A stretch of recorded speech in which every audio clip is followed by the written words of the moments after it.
Je vais demander maintenant, en fait, on va faire une petite conclusion. Est-ce que je peux avoir le slide? Merci.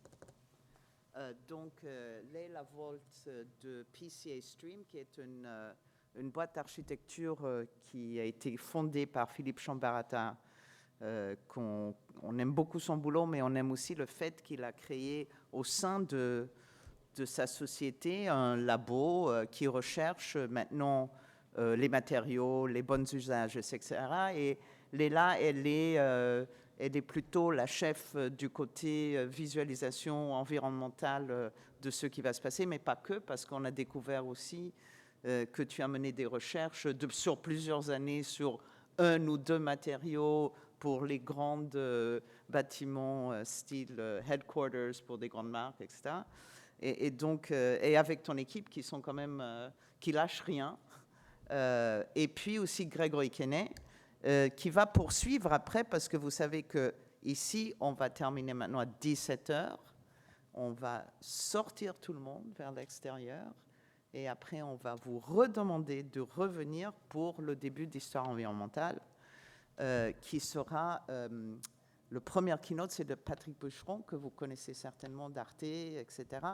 Et Grégory Kenney, qui nous accompagne depuis des années sur le sujet de l'histoire environnementale, ouvrira la conférence ce soir, qui va durer encore samedi et dimanche. Donc, c'est comme ça qu'on va conclure la journée dans un monde plus inspirant et sur les faits historiques et réels. Donc, est-ce que je vous invite tous les deux peut-être, ou vous voulez faire un après l'autre, ou on veut faire tous ensemble, c'est à vous de décider. Hein. Vous voulez vous pouvez passer un après l'autre, puis après on peut discuter un peu. Ok, allez-y.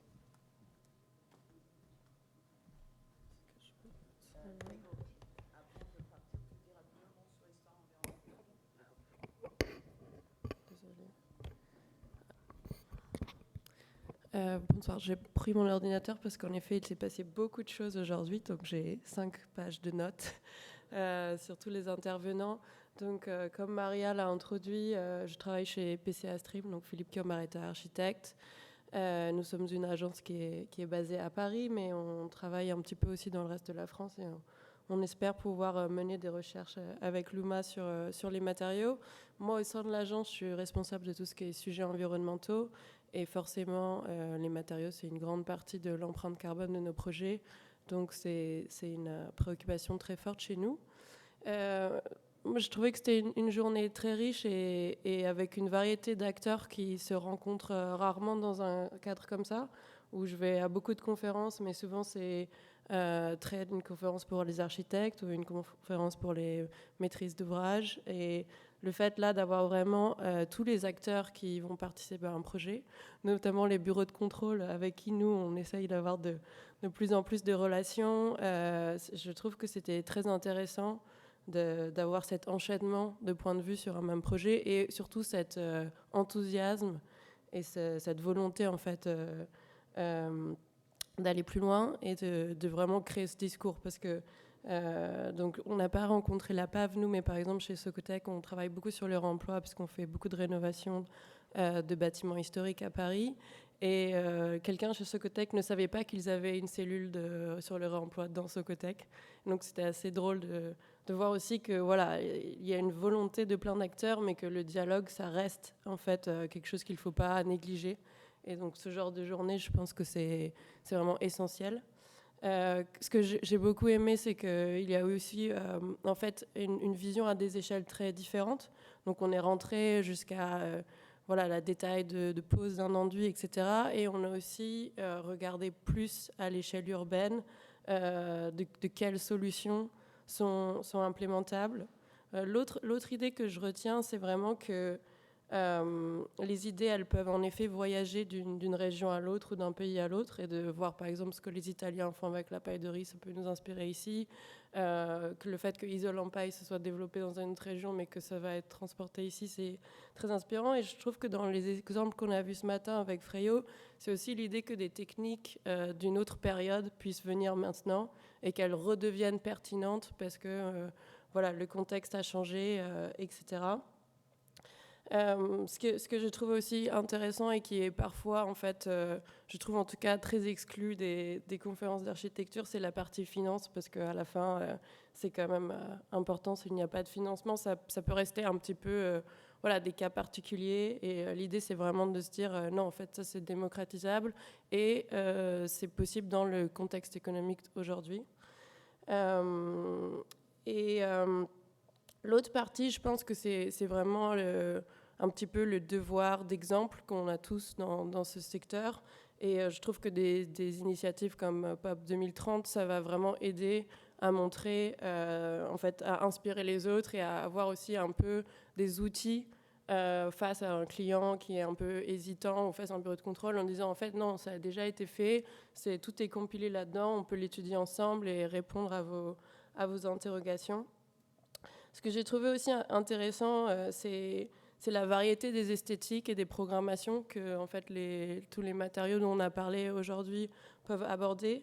Moi, j'ai trouvé très intéressant, par exemple, qu'on passe voilà, du magasin électrique qui est quand même une programmation très particulière et qui a vraiment cette curation dans chaque espace d'un matériau, et que 2 présentations après, on parle de logement social industrialisable. Parce que c'est vraiment l'idée que, en fait, ces techniques, on ne peut pas les calquer pour chaque projet, mais on peut les re-questionner pour que chaque projet fasse son effort et amène une innovation où c'est important. Voilà, et puis peut-être le dernier point que j'ai trouvé intéressant, c'est aussi se dire l'impact environnemental, c'est le carbone, mais pas que. Donc il y a ce questionnant sur la ressource, sur combien de pailles de riz on a par an, etc. Bon, on a tous appris que c'est entre 25 et 30 000 tonnes par an. Et aussi cette notion sur la biodiversité qui nous, aussi à l'agence, nous tient beaucoup à cœur. On a une telle chiffre sur le sujet. Et c'est la biodiversité, ce qui est compliqué, c'est que c'est quelque chose qui est difficile à quantifier. En tout cas qui est peut-être avec des indicateurs moins établis que le carbone. Et je trouve que c'est très intéressant cette réflexion sur le monde agricole, l'écosystème de Camargue et comment en fait on peut aussi réduire cet impact à plusieurs échelles. Et enfin, peut-être mon dernier point, c'était vraiment sur, on l'a redit, mais c'est la nécessité aussi d'avoir des réglementations ou des certifications qui vont aussi embarquer toutes les autres personnes, peut-être qui sont un peu sur le côté et qui ne savent pas qu'ils vont se lancer. Enfin, je pense que nous, la RE 2020, ça a fait changer des clients de manière drastique. En fait, avant, ils étaient oui, peut-être qu'on va faire ces efforts, et à un moment, ils n'ont plus le choix. Et donc, c'est très intéressant pour ça, et c'est pour ça que c'est aussi intéressant d'avoir tous les gens qui travaillent aux certifications comme BDM ou bâtiment durable, parce que ça permet aussi parfois de donner une espèce de transparence sur des choses qui peuvent être un petit peu complexes. Et voilà, il me reste 2 minutes, donc je pense que je vais m'arrêter là. Mais merci en tout cas beaucoup pour vos interventions qui ont été très inspirantes pour moi en tout cas.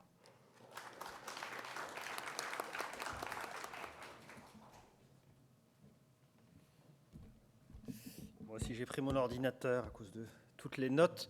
Et je voudrais remercier vraiment tous les participants et l'organisation parce que ça donne une dimension d'espoir.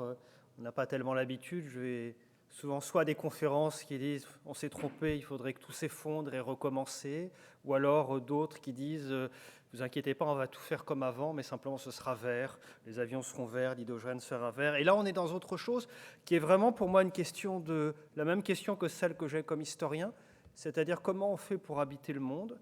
Et pour habiter le monde, on doit habiter autrement des formes dont on hérite. Et la paille, ça en fait partie.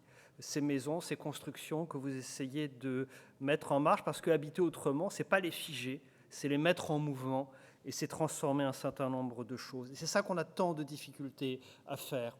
Après, quatre remarques, 4 choses qui m'ont frappé.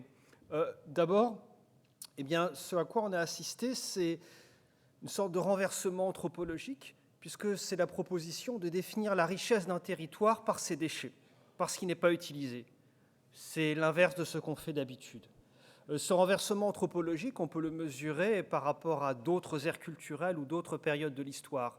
D'autres aires culturelles, il y a un moment bien connu des anthropologues qui sont les royaumes Mossi, l'actuel Burkina Faso autour du XVe siècle, où il y avait ce proverbe qui était « on reconnaît un grand chef à son tas d'ordures », puisque les vassaux étaient obligés d'amener leurs déchets à l'entrée du royaume et de la capitale, et ça montrait la puissance du chef. Eh bien, c'est peut-être ce qui se passera un jour en Camargue. On verra des grands tas d'ordures et des grands tas de bottes de paille qui montreront la puissance et la richesse de ceux devant qui ils sont déposés. Autre point de comparaison que l'on a cette fois-ci du Moyen-Âge, c'est sur la réutilisation des matériaux. Quelle a été l'importance historique et quantitative de ceci? Eh bien, nos collègues médiévistes sont aujourd'hui capables de le documenter assez nettement.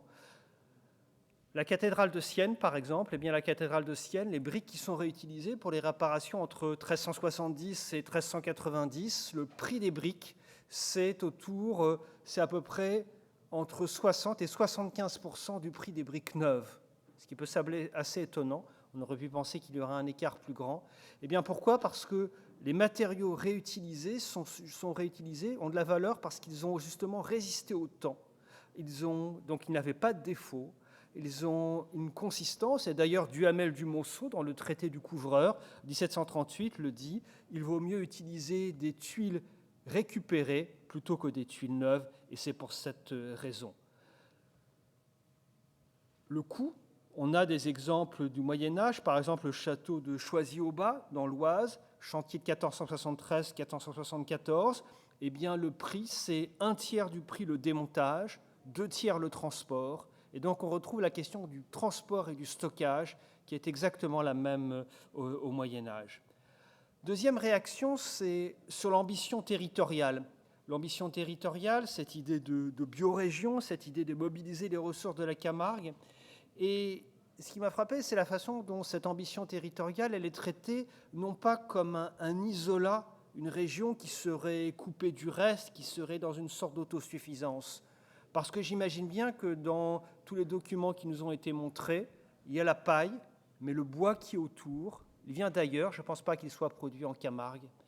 Et un certain nombre d'intervenants ont expliqué comment une partie de leur travail, c'était de négocier avec les normes, avec leur application, avec les bureaux d'études. Et ça, c'est extrêmement important parce qu'il faut éviter d'en basculer dans quelque chose qui serait des sortes de féodalité écologique, une sorte de mythe d'autosuffisance, de renfermement sur soi. Et donc ce dialogue qui est porté à travers les outils normatifs, à travers les outils financiers, il est extrêmement important et il fait partie aussi de cette transformation parce que c'est ce qui permet d'articuler différentes échelles qui font au final un pays, un territoire dans sa diversité. La troisième chose qui m'a frappé, et peut-être que c'était présent, mais ça aurait pu être plus mis en avant parce que c'est la grande difficulté qu'on a vu surgir avec la question de la compensation, c'est la question des échelles de temps. La question des échelles de temps. Pour vous donner un ordre d'idée, Haussmann, le Paris d'Haussmann, c'est 1/3 du budget de la France au temps de Napoléon III. C'est 10 fois le Grand Paris d'aujourd'hui qui a été mobilisé. Comment est-ce que ça a été financé ? Des emprunts sur 60 ans. Des emprunts sur 60 ans qui ont été finis d'être remboursés en 1920. Et donc, il y a besoin du temps long. Et le temps, il vaut aussi au niveau de la famille, au niveau des individus. Parce que pourquoi est-ce qu'on réemployait les matériaux ? Pourquoi est-ce qu'on réutilisait les pierres, la terre ? Parce que c'était du capital immobilisé qu'on transmettait de génération en génération. Comme dans les vallées alpines, on démontait le bois et les chalets, et on les offrait, et on les transmettait à l'intérieur de la famille. Et ça, c'est quelque chose qui a été affaibli. Enfin, un dernier point, la désirabilité.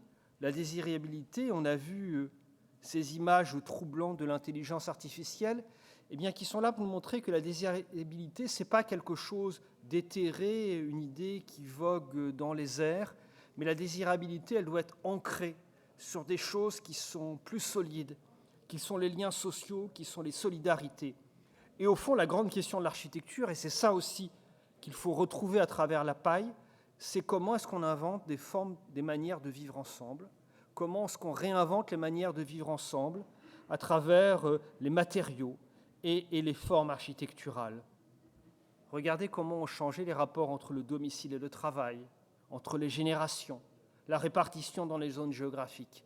Et donc c'est bien plus une question de matériaux, et c'est comme ça que j'ai lu la reconversion de la clinique en une auberge qui, si j'ai bien compris, est voué à toute une sorte d'usage et d'occupation.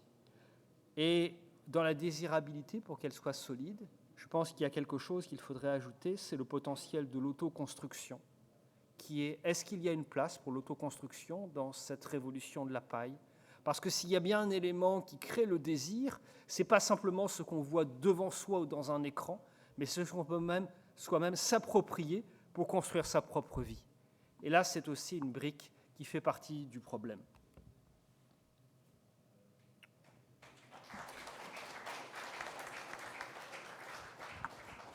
Merci infiniment. En fait, j'ai vraiment rien ajouté. Vous avez tout dit. Ça vaut la peine même de continuer ce débat-là entre vraiment l'architecture, je crois, et le monde d'histoire d'environnement, parce qu'il faut contextualiser les choses pour les comprendre, pour que ça va plus loin. Grégory, est-ce que tu peux nous dire 2 mots sur ce qui va se passer à partir de 17h30 aujourd'hui? À partir de 17h30, on a le symposium en histoire environnementale. C'est la 3e édition, accueillie par l'UMA. Et c'est un moment important parce qu'on a fait ici quelque chose de très étrange et tout à fait unique, je crois, qui est de prendre des historiens de l'environnement et de les faire dialoguer avec des architectes, avec des artistes, avec des designers, avec des gens des sciences de la nature, pour comprendre qu'on a tous au fond la même question, c'est comment on transforme nos sociétés. Comment est-ce qu'on transforme nos sociétés? C'est-à-dire pas simplement réfléchir par où on veut aller, ce qu'on devrait être, mais comment est-ce qu'on prend son chemin? Et ce chemin, on le prend en analysant les blocages, les rythmes, la temporalité. Et c'est tout le sens de ces discussions qui auront lieu dans ces 2 jours et qui sont cristallisées autour d'une hypothèse qui est de dire, eh bien, il y a quelque chose qui nous empêche d'avancer. C'est un imaginaire écologique qui est constitué autour du jardin. Alors pourquoi est-ce qu'on désire tant? Pourquoi est-ce qu'on admire tant? Et quelque chose qui nous bloque et nous empêche et qu'il faut réinventer, eh bien, il faudra venir écouter les communications pour avoir la réponse. Merci beaucoup. Merci à tous. C'était une journée formidable, franchement, une vraie assemblée biorégionale qu'on souhaite répéter, j'espère, d'ici quelques mois, d'ici l'année prochaine. Mais en tout cas, on s'est senti vraiment en assemblée et puis avec une grande cartographie de tout ce qui est possible. Je veux remercier tous mes collègues, évidemment Yannick Barré qui a accompagné ce projet plus qu'il devait, avec toute l'équipe Luma qui accompagne toujours les projets, et puis évidemment Maya Hoffman qui nous donne toujours cette inspiration pour aller beaucoup plus loin qu'on devrait. Merci pour tous, et puis dans quelques mois ou dans l'année prochaine. Merci beaucoup.